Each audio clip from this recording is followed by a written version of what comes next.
Rongod closure ipatuman sa pipila ka mga dapit sa dakbayan sa Lapu-Lapu karong Sabado, Abril 27 nunot sa pagbisita ni Presidente Bongbong Marcos Jr.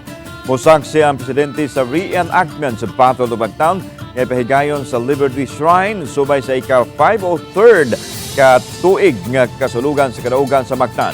Busa alas 6 pa lang sa buntag, sirada na ang dance sa Eskina Mactan paingon sa Barangay Punta Inganyo.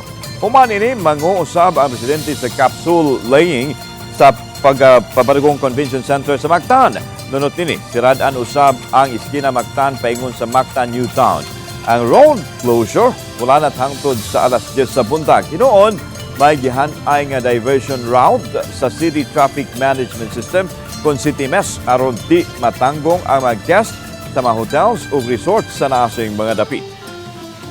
Katong access road nga gikan sa itong Mactan New Town Luyo, lapos ito sa Ngasel, temporary ato na mo i-divert ang mga sakyanan sud gawas sa paingon Punta Inganyo. Pero dili pa ko sigurado ha kay basin niya moingon ang BSG nga i-appeal og sira.